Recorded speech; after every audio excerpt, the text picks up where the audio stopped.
मैं बहुत ज़्यादा परेशान रहने लग गई, बार से 7 से 8 महीने में अटैक आने लग गए, तो घर वाले भी परेशान होने लग गए। उन लोगों ने फिर ढूंढा सोशल मीडिया पे, गूगल, यूट्यूब पे, जो फिर पड़ाव का उनको मिला। उन लोगों ने बात करी, 3 से 4 बार तो मेरी हड्डी टूट चुकी है, तो उससे भी बहुत ज़्यादा दर्द था पेंडेटाइटिक का। तो आपको सर्वम परित्यज्य शरीरम अनुपालयित, सब कुछ छोड़कर शरीर की रक्षा करें।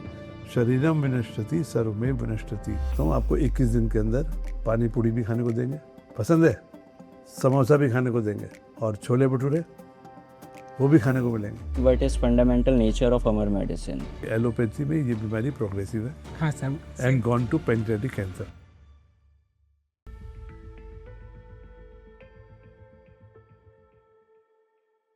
मैं वैद्य बालेंद्र प्रकाश आज संवाद करने जा रहा हूँ कुछ रोगियों से जो पड़ाव में पिछले 2-3 हफ्ते से अपने पेनक्रियाटाइटिस रोग का इलाज कराने के लिए देश के कोने कोने से आए हैं।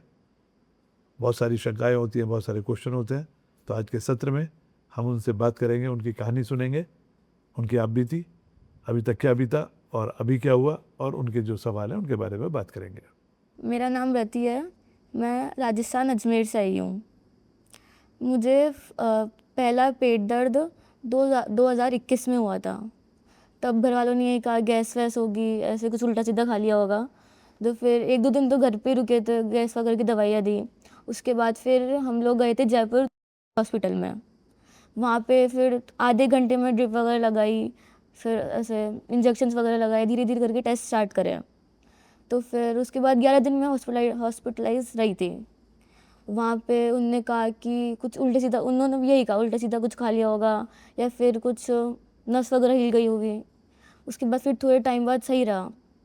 उसके बाद फिर वापस दर्द हुआ मुझे 4 महीने बाद। फिर हम लोगों ने जयपुर में दिखाया था, कोई दूसरा हॉस्पिटल था, दूसरे में ट्राई करा था। तो फिर वहाँ पे भी उन लोगों ने 6 से 7 दिन मेरे को हॉस्पिटलाइज किया था। वहाँ पे फिर ड्रिप लगी और इंजेक्शन्स लगे। उनने बताया था कि मुझे पेंडेटाइटिक की बीमारी है। उसके बाद से फिर हर 6 से 7 महीने में बार अटैक आता है। मैं बहुत ज़्यादा परेशान रहने लग गई, बार से 7 से 8 महीने में अटैक आने लग गए, तो घर वाले भी परेशान होने लग गए। उन लोगों ने फिर ढूंढा सोशल मीडिया पे, गूगल, यूट्यूब पे, जो फिर पड़ाव का उनको मिला। तो उन लोगों ने बात करी, और एक बार जैसे 3 से 4 बार तो मेरी हड्डी टूट चुकी है, तो उससे भी बहुत ज़्यादा दर्द था पेंडेटाइटिक का। उसके बाद फिर यहाँ पे पड़ाव में बात करी। उसके बाद अब मेरा 8वां दिन है आज। 8 दिन में तुमको कैसा लगा यहाँ पर आके? अच्छा था, एटमॉस्फेयर वगैरह सब अच्छा। तो पेनक्रियाटाइटिस का डर थोड़ा ख़त्म हुआ कि यहाँ पे नहीं हुआ? थोड़ा सा हुआ, मतलब क्यों? बहुत सारे पेशेंट थे, तो मेरे को लगा कि हाँ, मतलब अच्छा मैं सही हो सकती हूँ। बहुत सारे पेशेंट हैं, कुछ पुराने हैं, कुछ नए हैं। हाँ, तो अभी बहुत तक तो दूर से आए हैं। यूट्यूब पे देखा था, हाँ, अब सामने देखने को मिल रहा है। जैसे कोई 20 दिन पुराना हो गया है तो चेक रहा है कि मैं तो अब बहुत ठीक हूँ, और फिर मलाई खाने को मिली यहाँ पर। हाँ, डॉक्टर ने दूध भी बंद किया हुआ था, हाँ, और आपकी वो जो एंजाइम्स थे वो भी बंद हो गए। हाँ, अभी कुछ ऐसी चीज़ मिली है 8 दिन में जो तुमने कई महीनों से नहीं खाई हो? हाँ, क्या? मलाई मलाई और खिचड़ी। खिचड़ी भी खाने को नहीं मिलती थी? अच्छी नहीं लगती थी, तो इसलिए खाती नहीं थी। नहीं, वो अलग चीज़ है जो डॉक्टर ने बंद किया था, जो यहाँ पर खाने को मिला हो 8 दिन में। ऐसा खिचड़ी वगैरह फास्ट नहीं, कुछ तो नहीं। अभी मैं बताता हूँ आपको, 21 दिन के अंदर पानी पूड़ी भी खाने को देंगे, पसंद है, पसंद है, मिलेगी खाने को, समोसा भी खाने को देंगे, और छोले भटूरे वो भी खाने को मिलेंगे, थोड़ा हलवा भी खिलाएंगे। तो इस बीमारी से, पर आपको ये बीमारी बहुत छोटी उम्र में हुई। हाँ, तो पढ़ती कितना थी तुम? शौक से? हाँ, देर तक पढ़ती थी या देर तक, कितनी देर तक? 2 से 3 घंटे तक। नहीं, रात को कितने बजे सोती थी? 11, साढ़े 11। 11, साढ़े 11। तो इस बीमारी का हमने जो एक्सपीरियंस किया है, जो लोग देर से सोते हैं, अब देर से सोने का मतलब क्या है कि हमारी आंखें रोशनी में ही देख सकती हैं। अगर लाइट नहीं होगी तो हम कितने बजे सो जाएंगे? जल्दी सो जाएंगे, 10, साढ़े 10 तो। 10, साढ़े 10। अंधेरा तो 7 बजे हो जाता है। हाँ, जो जब लाइट नहीं थी ना, हाँ, तब हम कितने बजे सोते थे? 7, साढ़े 7, 8। सो जाते थे आराम से। 8 बजे तक तो सन्नाटा हो जाता था। मेरे बाहर कुछ मुर्गियाँ पली हुई हैं, ये सुबह ही सुबह सूरज निकलती है कुकड़ू को बोलने लगती है। और हम इनको छोड़ देते हैं, और पता नहीं इनको कैसे पता है कि अब सूरज छिपने लगा, चुपचाप अपने घर में आ जाती है। ऐसी हमारी गाय घूमती रहती हैं, 4-5 बजते ही वो अपने बाड़े पे खड़ी हो जाती है कि अब जाने का टाइम हो गया। पर हम इंसान इन जानवरों से भी नहीं सीखते, इसलिए इनको पैनक्रेटाइटिस कम होती है। पर एक जानवर है जो घरों में बहुत पाला जाता है, जब तक गली में रहता है तब तक उसको बीमारी नहीं होती, पर जब वो कोठियों में रहने लगता है उसको बीमारी होती है। कुत्तों में पैनक्रेटाइटिस बहुत होती है। तब आप ये मत सोचना कि मैं आपको कुछ और कह रहा हूँ,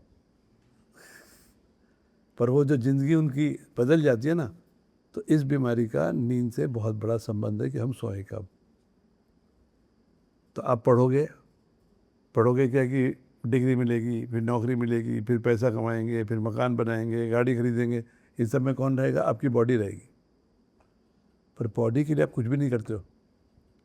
तो नई नई स्टडीज़ आ रही है कि जो अच्छी नींद होती है, सबसे अच्छी नींद, वो 8 बजे से 12 बजे के बीच में होती है, जिसका बॉडी के ऑर्गन पर अच्छा असर होता है, और हम उसमें तो कोई भी नहीं सोता। तो अब तुम्हारी बिल्कुल अभी तो तुम जवान भी नहीं हुई हो, छोटी सी उम्र में बीमारी हो जाएगी, दूध बंद, पनीर बंद, खाना बंद, तो कभी शरीर बढ़ ही नहीं पाएगा और डर अलग रहेगा। तो आपका कोई सवाल है अभी? मेरा फर्स्ट क्वेश्चन ये है कि मेरी बोन्स बहुत वीक है। मेरे 4 से 5 बार फ्रैक्चर हो चुका है, और कैल्शियम वैसे आयुर्वेदिक में भी 21 दिन तक तो मिल्क वगैरह देंगे नहीं, तो फिर ऐसे ग्रोथ वगैरह किससे होगी? दूध तो दे रहे हैं यहाँ पर हम, नहीं। पनीर दे रहे हैं खाने हाँ, को। पनीर तो पनीर किससे बनता है? दूध से।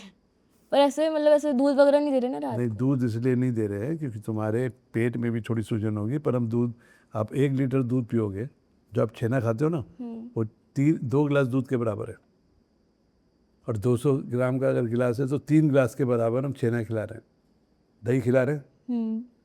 तो दूध है, और दूध की जब दही बन जाती है उसमें विटामिन B12 बन जाता है। तो हम आपको जितना आप घर में नहीं खाते थे उससे ज़्यादा दूध पिला रहे हैं, और जिन गायों का दूध पिला रहे हैं ये तो सपने में भी नहीं मिलेगी,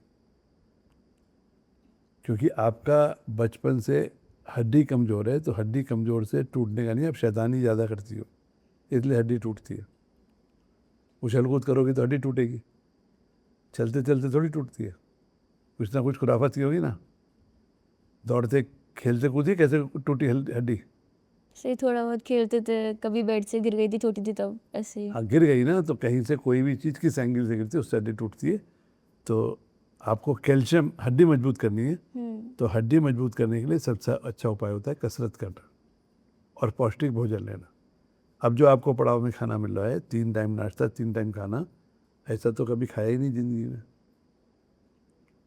हाँ, आलू के पराठे खा के जाओगी तो हड्डी कमज़ोरी होगी। तो यहाँ जितना पनीर हम सुबह खिलाते हैं उतना तो नाश्ते में कभी नहीं खाया, नहीं खाया ना। तो ये प्रोटीन हमारे शरीर के लिए ज़रूरी होता है, और ये जो भी हम खाना खाते हैं बॉडी के अंदर जाके, आयुर्वेद कहता है कि आहार खाते हैं उससे रस बनता है, रस से रक्त बनता है, फिर मांस बनता है, फिर हड्डी में चर्बी बनती है, फिर हड्डी बनती है, फिर मज्जा बनती है। तो हड्डी मजबूत करने के लिए क्या है कि आपका भोजन ही नॉरिशिंग होना चाहिए। तो पैनक्रेटाइटिस के बारे में हिंदुस्तान के जो आंकड़े हैं उसमें प्रोटीन माल न्यूट्रिशन बहुत बड़ा कारण है। तो आपकी जो उम्र है इसमें इंटू 3 करो तो प्रोटीन खाना है।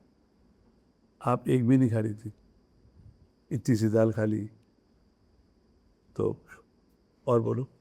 और मेरा सेकंड क्वेश्चन ये है कि मेरा विटामिन B12 और विटामिन D कम आया है।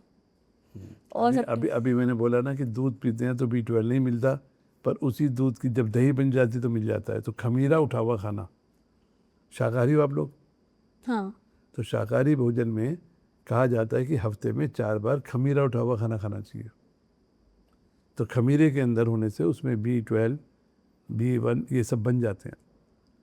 तो अगर आपको विटामिन खाओगे नहीं तो मिलेंगे कहाँ से? और विटामिन D क्यों कम है? क्योंकि हम सूरज में जाते ही नहीं है। तो सूरज को देवता तो करते हैं हम, पर कमरे में बैठ के सूरज नहीं होता है। कम से कम 1 घंटा हम पीठ पर सूरज को लेंगे तो काम होगा। अब मैं सुबह उठाऊँ, घर में काम करने वाले बहुत लोग हैं, उम्र भी 66 साल हो गई है, तो एक स्लीवलेस बनियान पहनी जिससे थोड़ा एक्सपोजर रहे, खेत में गया, और 1 घंटा सूरज की तरफ पीठ करके बैठ के मूंग तोड़ ली। पसीने में लथपथ हो गया। पसीने से क्या हुआ, मेरा टॉक्सिन्स निकल गया और उधर मेरे को विटामिन डी मिल गया। विटामिन डी मेरी गया। और स्किन तभी बनाएगी जब उसको सूरज मिलेगा। अब मैं सोचूं गोली खा लूं, तो आपने अंबानी का नाम सुना है? तो अंबानी चैरिटी लेके रईस हुए हैं कि बिजनेस करके? बिजनेस को तो चैरिटी लेके कोई रईस नहीं बनता। तो उसी तरह विटामिन डी लेने से बाहर से हमारा काम नहीं होता। तो हमको अपने भोजन में विटामिन को घुसाना है। तो खमीरा उठा हुआ खाना 4 बार को क्या ढोकला खाते थे, हाँ, इडली डोसा खाते थे। भटूरा भी एक तरह का फर्मेंटेड फूड है, पर हम लोग क्या करते हैं, तुरंत डालते हैं, सोडा बना के कर लेते हैं। तो जब खमीरा उठ जाए उसके बाद खाना। हमारे आटे की रोटी भी सुबह गूंदो और खमीरा उठ जाए तब खाते थे। तो इसको 21 दिन आप जब पड़ाव में रहेंगे, हम आपको यही सिखाएंगे कि किस तरह से आप खाने में अपने करेंगी, तब ये आपका विटामिन बी और D3 करेगा। तो D3 के लिए सूरज देवता को तो नमस्कार करना ही पड़ेगा। हम कहते हैं रंग काला हो जाएगा, तो कोई बोलता है कि रंग काला हो जाएगा, तो मैं उनसे मजाक करता हूँ कि श्री कृष्ण जी काले थे और उनकी 16,000 रानी थी। तो लड़का क्या होता, गोरा चिट्टा स्मार्ट बनना चाहता है, क्योंकि साहब कोई अच्छी लड़की मिलेगी, ढूंढता रहता है। पर मैंने कहा उनको तो सांवले रंग पे मिला। तो आपके अंदर हुनर पैदा होना चाहिए। चमड़ी के रंग से ज़्यादा देर काम नहीं चलता है। तो विटामिन D3 इंपॉर्टेंट है, ख्याल का रंग इंपॉर्टेंट है। Vitamin D. तो जब विटामिन D3 कम होगा तो हड्डी कमज़ोर हो जाएगी, क्योंकि आपकी हड्डी के लिए विटामिन D3 जरूरी है। तो जब विटामिन D3 है ही नहीं तो कहाँ से होगा? तो पहले जब बच्चा पैदा होता था उसको धूप में उसकी मालिश होती थी, आंगन होते थे घर में। अब फ्लैट में कहाँ तो आंगन रह गया। तो ये एक कुदरत का खेल हुआ। जो पेंक्रेटाइटिस नाम की बीमारी है, आपकी उम्र कितने, 12 साल है, तो 12 गुणा 6 करो, 72 हो गए ना। तो जो आज 72 साल की उम्र के 72 ईयर्स के डॉक्टर्स हैं, जब वो अपनी मेडिकल पढ़ रहे थे और किसी मरीज को बोलते थे सर इसको पेंक्रेटाइटिस हो सकती है, तो उसका बॉस उसे बाहर कर देता था। ये बीमारी हमारे देश की थी नहीं। कहाँ की है तो? और सबसे पहले कहते थे शराब पीने से होता था, ये क्योंकि विदेशी आंकड़ा है। पर धीरे धीरे आज ये बीमारी हमारे देश में, दुनिया में सबसे ज़्यादा हो गई है। तो हमें क्या सोचना पड़ेगा कि केवल शराब की बात ही ना करें। पर जो बात हम पड़ाव में देख रहे हैं उसके बारे में कोई बात नहीं कर रहा कि रात को देर तक जगना और नाश्ते में नाश्ता नहीं करना, या दूध पी के केवल चले जाओ, बहुत जल्दी माइग्रेन भी हो जाएगा और पेनक्रेटाइटिस भी हो जाएगी। तो 21 दिन में हम जो आपको रखेंगे, कुछ चीज़ें सिखाएंगे, आप इसको मंत्र बना लेना। ये किसी भी बीमारी में हम यही खिलाते हैं। जैसे आप घर से निकलते हो, पैर में जूता होता है, फिर एक लोअर होता है, टॉप होता है। तो समझ लो कार्बोहाइड्रेट, प्रोटीन और विटामिन यही है। एक कार्बोहाइड्रेट है, एक प्रोटीन और एक विटामिन। इस तरह खाओगे ठीक हो जाओगे। मैं मार्शल आर्ट प्लेयर हूँ और फिर मार्शल आर्ट में तो एक तरीके से पूरी फाइट ही होती है। तो फिर मैं 1-1.5 साल बाद तो मार्शल आर्ट वापस ज्वाइन कर सकती हूँ? बिल्कुल कर सकती हो। मेरा पूरा पेंक्रेटाइटिस सही हो जाएगा? बिल्कुल ठीक हो जाएगा, ठीक भी रहेगा। नींद जरूरी मतलब उसके लिए? हर चीज़ ज़रूरी है। टाइम पर खाना, टाइम पर सोना, सारे काम करोगी। खेल सकती हूँ मतलब वैसे नेशनल वगैरह सब जा सकती हूँ? इंटरनेशनल, नेशनल सब खेलोगी। पर उसका तरीका होता है कि हम थके तो जैसे हम गाड़ी चलाते ना, तो गाड़ी को चला के लाए 1000 किलोमीटर, फिर रोज़ चलाएंगे, तो उसको थोड़ा सा सर्विसिंग, रेस्टिंग ज़रूरी होती है। बिल्कुल सब कर पाओ। मेरे पास पेशेंट हैं जिनको मैंने 85 में इलाज किया। 85, तुम्हारी मम्मी शायद पैदा हुई होगी तब, शायद ना। तो मेरे पास मरीज इस बीमारी के ठीक होते हैं जो डैमेज हो गया सो हो गया, पर आप बिल्कुल नॉर्मल ज़िंदगी जियोगे।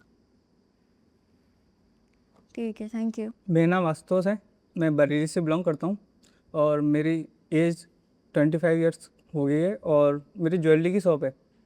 तो मेरा पूरा दिन का काम रहता है कि मैं सुबह जाता हूँ और शाम तक 7-8 बजे तक बैठने का काम रहता है मेरा। तो मेरे को जो पहली बार दर्द हुआ था तो 16 जुलाई 2024 में मेरे को पहली बार दर्द हुआ था। तो मैं स्टार्टिंग सुबह सुबह मैं उठा था तो दर्द हो गया था मेरे को। तो मैं पहले सोचा नॉर्मल पेन हो रहा है, तो मैं मेडिकल पे गया और मैंने ऐसे ही बस मेडिसिन ले ली। और मेरे को दोपहर तक जब सही नहीं हुआ तो मेरे पापा ने बोला कि दिखाने चलते हैं, किसी डॉक्टर से कंसल्ट कर लेते हैं। तो मैं पास के नर्सिंग होम में गया था। तो उन्होंने बोला कि ये दर्द शायद तुम्हारा पेनकिटाइटिस का लग रहा है और तुम अल्ट्रासाउंड कराओ और शायद हो सकता है तुम्हें एडमिट भी होना पड़े। तो मैं दूसरे दिन अल्ट्रासाउंड कराया और शाम तक मैं दोपहर तक मैं एडमिट हो गया था। तो मेरे को पहली बार लगा कि ये नॉर्मल सी कोई बीमारी होगी। तो मुझे यहाँ पे बहुत बेटर फील हो रहा है पहले से तो। और यहाँ पे मुझे सही रूटीन पता लगा और मेरी गलतियों का मुझे पता लगा कि मैं क्या चीज़ गलती करता था। जैसे कि मैं ज्वेलरी शॉप पे जाता था अपने, तो मैं सुबह खाना खाता था 11 बजे के लगभग, उसके बाद मैं सीधे 7 या 8 बजे खाना खाता था। तो बीच में पूरा गैप करता था। इसलिए मेरे को लगा कि ये मेरे साथ हुआ है। बिल्कुल गलत। ऐसे बहुत लोग हैं जो केवल दिन में 2 बार खाना खाते हैं, और आयुर्वेद में तो लिखा है कि 2 बार खाना खाना भोगियों के लिए सबसे अच्छा खाना ही आयुर्वेद में 2 बार बताया है। पर आप खाते क्या थे, दैट इज़ इम्पॉर्टेंट। जैसे सुबह ही सुबह रोटी खाई, सब्जी खाई, पर प्रोटीन बिल्कुल नहीं खाया, तो प्रोटीन माल न्यूट्रिशन इसकी वजह है। क्योंकि अगर आप 2 बार खाना खा रहे हैं, एक ही टाइम पर खाना खा रहे हैं, उससे अच्छी तो चीज़ हो ही नहीं सकती। वो तो बहुत अच्छी चीज़ है, परंतु आपके खाने में पोषक तत्व क्या है, वो अगर नहीं है वही बुरी चीज़ हो गई। मैं लेट नाइट भी थोड़ा जगता था, हाँ, लेट नाइट कितना? 12 साढ़े 12 नॉर्मली। हाँ, तो हमारे अनुभव में ये आया कि जो लोग देर तक जगते हैं वो, और जिनके भोजन में प्रोटीन की कमी होती है वो, तो आप पे दोनों मिल गए। नाश्ता क्या होता था आपका? मोस्टली रोटी या कभी पास्ता हो गया या फिर पोहा। हाँ, तो उसमें प्रोटीन तो जीरो हो गया ना। अब यहाँ पर 19 दिन में ऐसी क्या चीज़ है जो आप घर में नहीं खाते थे और यहाँ खाते हो? पनीर रोज़, जैसे छेना। सुबह ही सुबह हाँ, ये कभी नहीं खाता था। कभी नहीं खाते थे। तो 100 ग्राम जो पनीर हम आपको खिलाते हैं, इससे 14 ग्राम प्रोटीन मिलती है। तो आप जवान आदमी हो, तो जवानी में आपके वजन से 3 गुना से 5 गुना तक प्रोटीन खाई जाती है, और वो शेक के तौर पे नहीं, आहार से। तो दूध क्या है, एनिमल प्रोटीन है, उसमें विटामिन ई मिलता है, दही में बी कॉम्प्लेक्स मिलता है, और जो आपकी जीवन शैली है, सूरज को तो आप देखते नहीं, से विटामिन डी कितना है यहाँ पर? विटामिन डी मेरा 5 या 6 है लगभग। यहाँ पर हाँ। तो कम आया है, क्योंकि सूरज देखा ही नहीं, कभी नहीं, मैं बैठता ही नहीं था कभी। और ऐसे ऐसे करा और काम निकल लिया। तो ये जो हमारी जीवन शैली है, उसकी वजह से सारी, एक चीज़ से नहीं होगा। हाँ, जितनी देर हम बैठते हैं ज़्यादा, उससे हमारे इंटरनल ऑर्गन पे सूजन बढ़ती है। तो आप अपने धन कमाने में तो शरीर को गंवाते रहे, पर जितनी देर बैठो उतनी देर चल भी लेना चाहिए। कहते हैं 8 घंटे लेटने के, 8 घंटे बैठने के, तो 8 घंटे चलने के भी है। तो आपका क्या क्या बंद था एलोपैथी में खाना? एलोपैथी में उन्होंने बोला था चिकन ही बंद कर दो अभी, और दूध बंद कर दो। हाँ। और उन्होंने बोला था दही खा सकते हो, लेकिन दूध डायरेक्ट नहीं ले सकते आप। और जैसे छोले भटूरे बंद कर दिए थे, और चिकनई, और जैसे मैदा चीज़, मैदा से वो कोई एक गोली खाने को दे दी होगी रोज खाने की। हाँ, वो पहली फेज मेरा स्टार्ट कर दिया था जब मैं यहाँ पे दिल्ली दिखाने गया था में। तो उन्होंने बोला था कि अब तुम्हें ज़िंदगी भर ये लाइफ टाइम खाना पड़ेगा हर मील के साथ। 25,000 25,000 पहली फेज उन्होंने मेरे एक को। बार? हाँ। तो आपको यहाँ पर आने के बाद पहला काम क्या हुआ कि आपके बहुत पेट बंद हो गया। हम्म, दूसरी बात, मलाई में दवा खाने को मिली। तीसरी बात, खाने में जैसा घर का खाना है वही मिल रहा है ना। हाँ। उसमें मक्खन भी है, तेल भी है, घी भी है, सब कुछ है, सब मिल रहा है। तो 19 दिन में आपके दिमाग पर क्या असर हुआ? सबसे पहले कि हाँ मैं सही हो जाऊँगा। ठीक हो जाएगा, डर सबसे बड़ा तो खत्म, ये- डर खत्म हुआ। हाँ। क्योंकि कुछ सुना और कुछ देखा हाँ। और कुछ अनुभव किया। अब आपके सवाल क्या है वो बोलो। मेरा पहला सवाल है कि अभी मेरी जो एज है, मेरे घर में नॉर्मली 25 से 26 साल तक शादी कर दी जाती है। अच्छा, तो उसके अकॉर्डिंग मेरा ये है कि जब मैं अपने लाइफ पार्टनर के लिए देखूं तो मैं उसको ऐसे क्या क्या अपनी बीमारी से रिलेटेड बताऊं, उसको कैसे ब्रीफ करूं कि वो भी समझ पाए मेरी बीमारी क्या है, और उसको क्या क्या कॉम्प्रोमाइज़ करने पड़ सकते हैं मेरे साथ रहने में। क्या वो मेरी जैसे नॉर्मल लाइफ, मतलब मेरे साथ और जैसे लोगों के साथ जीती है वैसे नॉर्मल लाइफ जी सकती है? देखो, पहली बात है कि शादी जिससे भी करो उसको बता दो कि मेरे को पेनकेटाइटिस नाम की बीमारी हो चुकी है और मैं इस वैद्य बालेंद्र प्रकाश के यहाँ जाके ठीक होके आया हूँ। तो तुम पेनकेटाइटिस और वैद्य बालेंद्र प्रकाश के बारे में खूब रिसर्च कर लो, जिससे कि तुम्हें ये नहीं लगे ये बीमारी रिलैप्सिंग है, पर इनके पास जाने के बाद लोग ठीक रहते हैं, ऐसे बहुत लोग हैं। तो आप अपना इत्मीनान कर लो। और ये बीमारी ऐसा नहीं कि शादी से पहले होती है, शादी के बाद भी हो सकती है और तुमको भी हो सकती है। पर अब मैं बिल्कुल ठीक हूँ, छुपाना मत। अमूमन ये बीमारी दोबारा नहीं आती है, परंतु आप अगर खुराफाते करोगे, अब आप नॉर्मल ज़िंदगी जियोगे। नॉर्मल ज़िंदगी क्या होती है, कई बार क्या होता है कि आजकल शादियाँ होती है और शादी होती है फिल्मी, उसमें एक चीज़ी शादी होती है कि 5-7 लोग गए, फेरे पड़े, घर में आ गए। एक मेहंदी हो रही है, सबके हरे रंग होंगे, एक हल्दी हो रही है, सबके पीले रंग होंगे। ऐसा ड्रामा होता है, ऐसा ड्रामा होता है कि पूछो ही मत। स्ट्रेस, नींद ही गायब रहती है। तो कई लोगों को शादी के दौरान ही अटैक आ जाता है। तो अगर आपको रात को जगना है तो दिन में सो लो, और रात को जगे हो तो अगले दिन सो लो। तो बॉडी को काम भी कराओ और आराम भी कराओ, सब कुछ करो। अब मान लो तुम हनीमून पे जाते हो, तो हनीमून पे गए, एक जगह जाके बैठ गए, तो हनीमून होता है आपस में समझने के लिए। आप हनीमून पे गए हो कि टूरिस्ट पे गए हो? तो कहते हैं यूरोप जा रहे हैं, 15 दिन में 18 जगह जाएंगे, और बनिए हो तुम। नहीं सुनार सुनार बनिए एक जैसे होते। पैसे, तुमने कहा दुकान बंद रही, मेरे को टेंशन हो गई, तो बोले पैसे वसूलते हैं, 15 दिन में 18 जगह घूम के आते हैं। तो कायदे में छुट्टी मनाओ, एक जगह जाओ, आराम से बैठो, दिमाग को भी आराम दो, शरीर को भी आराम दो, सब कुछ करोगे तो शादी भी करोगे। और शादी कितनी करनी है?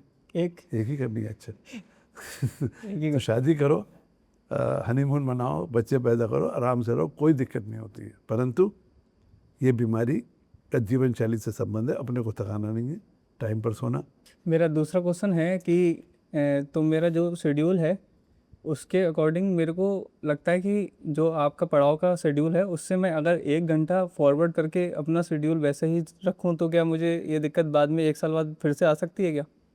मतलब जैसे आपके यहाँ बोला है कि 8 बजे खाना खाना है, तो मैं उसको 9 बजे, और जैसे जो 11 बजे का स्नैक्स है उसको मैं 12 बजे कर दूं, और जो 1 बजे खाना खाने का टाइम है उसको मैं 2 बजे कर दूं, ऐसे करके। उठोगे कितने बजे? उठूंगा भी फिर 7 बजे। 7 बजे। तो बेटा एक तो है ना 40 मिनट चलना जरूरी है। अब आप बरेली में रहते हो, आपको धूल और धूप में जाना हो तो बात और है। अगर आप दुकान 1 घंटा पहले कम कर लोगे, अगर आपकी सर्विस अच्छे, सुनार में दुकान चलती है विश्वास से, अगर आपका क्लाइंटेल पे विश्वास है तो शाम के 5 बजे भी बंद करोगे तो बैठा रहेगा। मैं एक वैद्य हूँ और मेरे पिताजी भी वैद्य थे मेरठ में, और वो सुबह से लेकर रात तक मरीजों को मिलते थे, 7 दिन मिलते थे। घर में दुकान थी, जैसे पहले बनियों की दुकान होती थी, मैं भी वैसे ही करता रहा। 1988 में मैं पहली बार लंदन गया, तो हमारी दुकानें तो देर से खुलती हैं। तो लंदन में मैंने देखा कि सारी दुकानें 5 बजे बंद हो जाती है। कोई 5 बजे दुकान बंद हो रही है? बोले वो भी तो काम करता है, लोग ऑफिस जाते, दुकान में आता है, तो फिर खरीदेगा कैसे? बोले वीकेंड में आके खरीदेगा, दुकान खुलने बाकी चीज़ें चल रही हैं। फिर मैंने डॉक्टर से बात की, जो डॉक्टर मेरे आए थे वो 8 बजे से 2 बजे तक काम करते हैं। तो मैंने डॉक्टर से पूछा आप रात को काम क्यों नहीं करते हो, मरीजों को आसानी रहती है।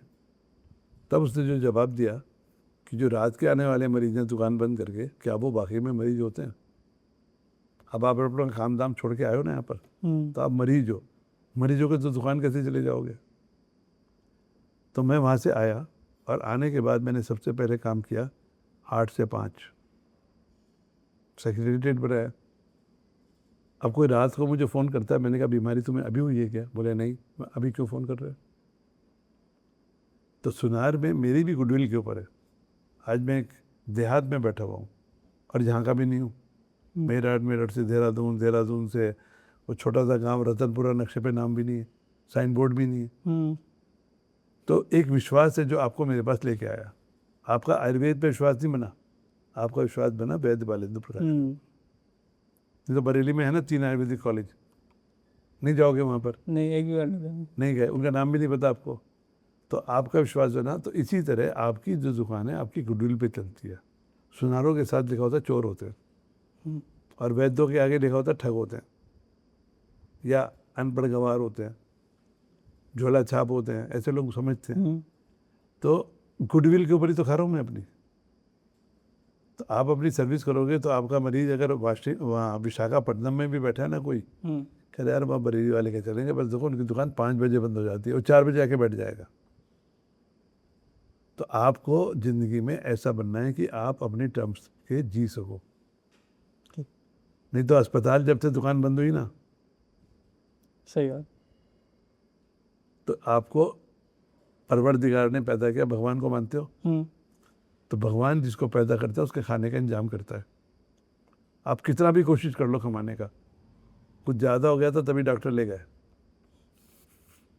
वो जो 8-9 लाख रुपए खर्च हुए, आप ही ने तो कमाए थे, तो कम कमाते तो बढ़िया रहते ना। हाँ, और 8-9 लाख के लिए आपको कितना बड़ा टर्नओवर करना पड़ा होगा। ये तो प्रॉफिट में से ले गए ना आपके, या आपकी कैपिटल में से ले गए। तो आपको सर्वम परित्यज्य शरीरम अनुपालयित, सब कुछ छोड़कर शरीर की रक्षा करें। शरीरम विनश्यति सर्वमेव विनश्यति।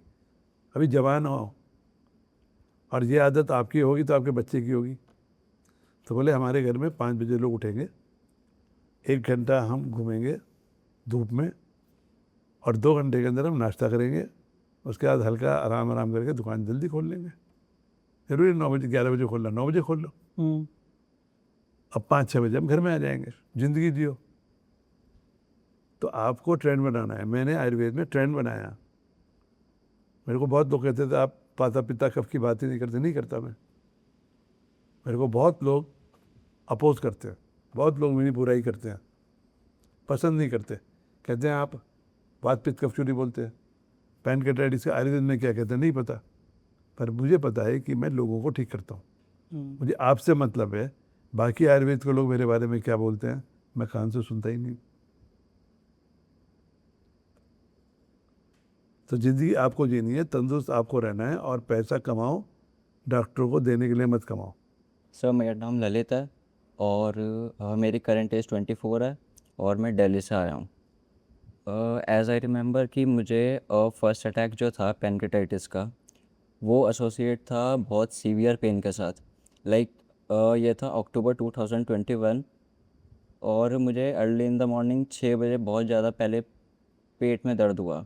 आज मेरा 13th या 14th डे है, बट यहाँ पे मेरे को सबसे पॉजिटिव पॉइंट एक ये लगता है कि जो पिछले 4 साल थे मैं उसमें पेनक्रेटिक एंजाइम पे था कि मैं लेता था एग्ना 25,000।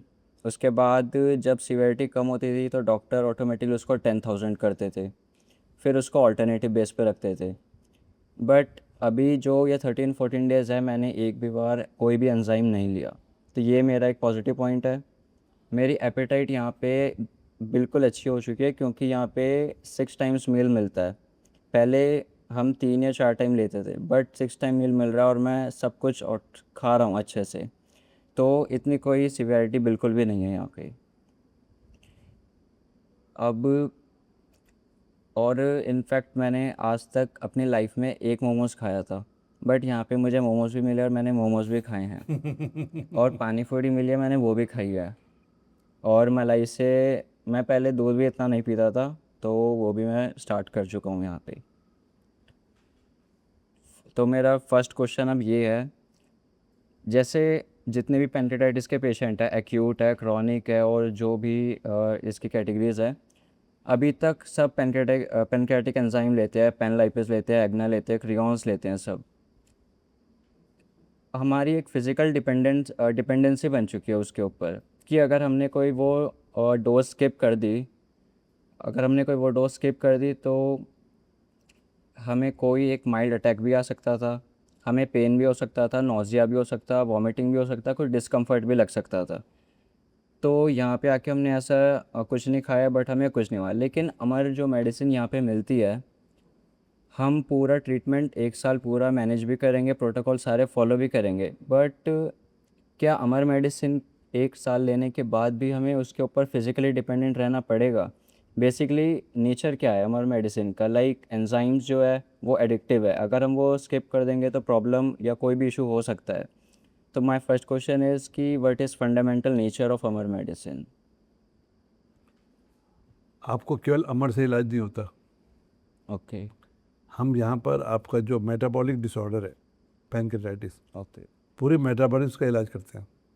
उसमें आपकी नींद भी इम्पोर्टेंट है, आपका जो सराउंडिंग है, जो मेंटल थॉट प्रोसेस है, इतने सारे लोग आप पैनक्रेटाइटिस के हैं, यस सर, तो पूरी तरह से दिमाग को और शरीर को हम आराम भी दे रहे हैं, एग्जैक्टली, टाइम पर खाना दे रहे हैं, तो आपकी बॉडी की पूरी मेटाबॉलिज्म को हम रिस्टोर कर रहे हैं।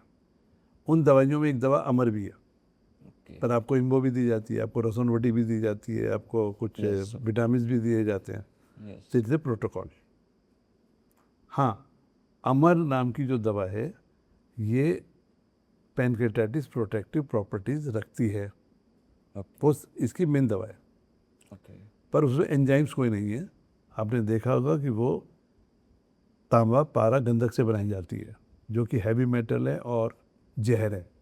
यस, पर हमारे ऋषि मुनियों ने फर्स्ट सेंचुरी में एक रस शास्त्र का आविष्कार किया था, जब भारत सोने की चिड़िया था, यस, और उस सोने की चिड़िया में उन्होंने इन टॉक्सिक मटेरियल को जीवन रक्षक दवाइयों में बदलने की टेक्निक हासिल की थी।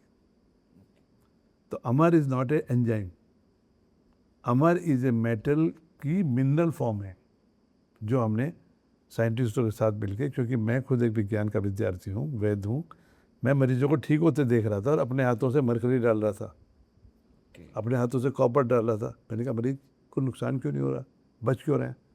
तो खैर जो मेरी सामर्थ्य थी, क्योंकि हमें अपने काम के लिए ना तो समाज से सपोर्ट मिली ना सरकार से सपोर्ट मिली, क्योंकि हम समाज के लोग धर्म में ज़्यादा पैसा देते हैं यस, और सरकार समारोह में ज़्यादा खर्चा करती है।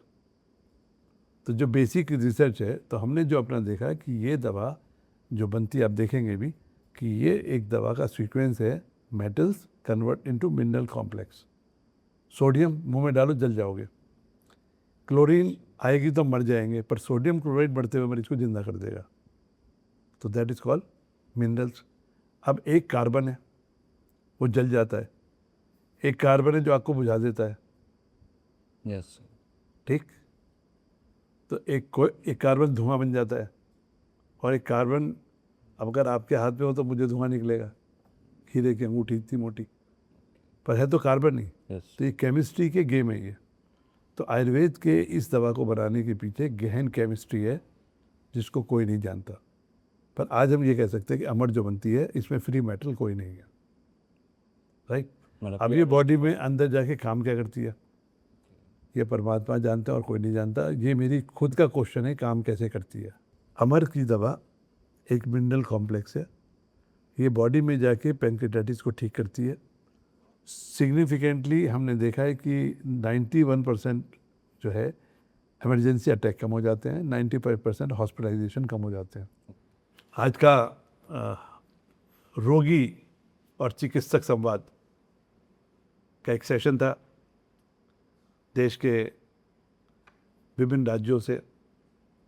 भूटान कहाँ पर है, और हम उत्तराखंड के एक बॉर्डर एरिया में यूपी में बैठे हुए हैं। तो एक मिनी हिंदुस्तान यहाँ पर रोज ही आता है, पर आज ये सारे युवा लोग हैं, इनसे संवाद हुआ, और कोई घर बसाने जा रहा है, किसी का घर बसा हुआ है, सबके मन में अलग अलग सवाल,